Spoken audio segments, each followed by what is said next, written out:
Team up in Denver has been looking at the spacecraft telemetry that we've been receiving for about the last 30 minutes. And from that initial assessment, of course, everything looks really great on the spacecraft. The spacecraft is doing just fine. And Bud McAnally will tell you a lot more in detail about that in a couple of minutes.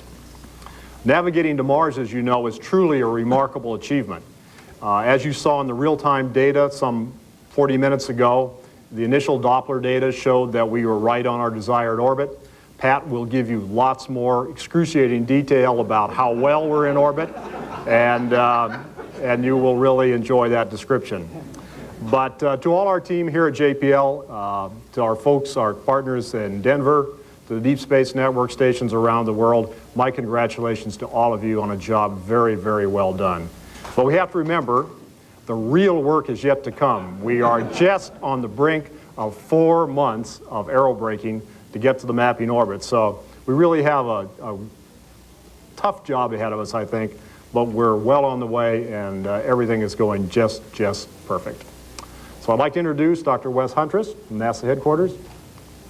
Thanks, Glenn. I would like to congratulate JPL, and I get to do it for the second time in less than 3 months for a job well done at Mars. We now have 2 spacecraft at Mars. We've got Pathfinder on the surface, and we've got Mars Global Surveyor now in orbit. And that's the state we would like to be in for the next 10 years and beyond. We have now entered the second era of Mars exploration, the first having ended with the Viking missions. And in this new era, we're going to systematically map this entire planet from orbit. Look for interesting places on the surface, places we want to send our landers, and we'll begin the in-depth exploration of the surface of Mars to understand the history of the planet. And we are at Mars to stay. And I congratulate this entire Mars Global Surveyor team, JPL, Lockheed-Martin, and all the subcontractors. I would like to thank them and congratulate them for building it cheaper, building it faster, building it on time, building it under budget, and delivering it safely to Mars. My hat is off to them.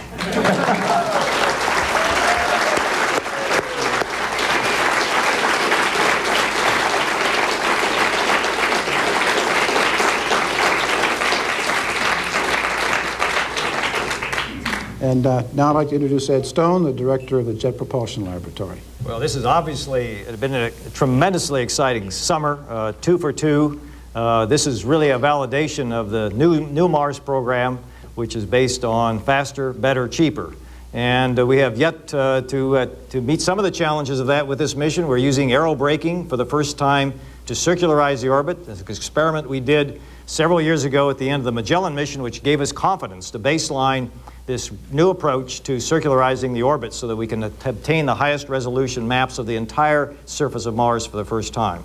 So the experiments are still ahead, but we've met the challenges so far, and I'm confident the team, which has done such a wonderful job up to date, will do it exquisitely in the months ahead, and then we'll have a wonderful year on Mars, seeing things that no one has ever seen before, and looking for spots that we're going to visit in the not-too-distant future. Congratulations to all of you.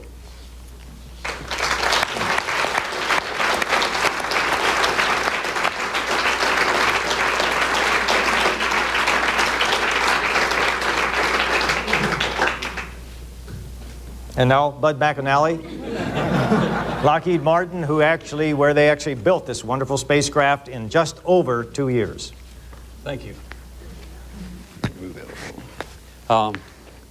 I want to begin by saying that mission success is what this event is all about.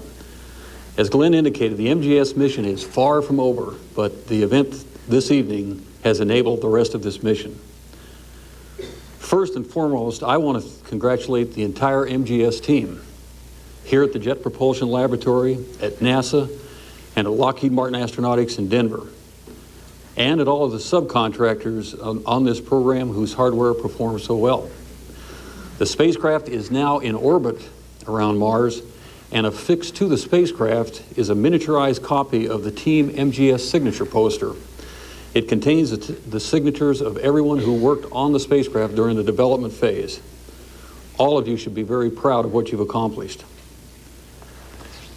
relative to the initial assessment, if you heard the net, you'll know the detail that Glenn referred to is the detail I provide in that attitude, nominal, propulsion, nominal, power, nominal, flight software, nominal, thermal, nominal, CNDH, nominal, telecom, nominal.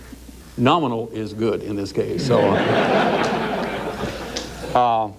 I think it finally, the real summary there is everything occurred just as expected. And of course, Pat will go into the details on the orbit.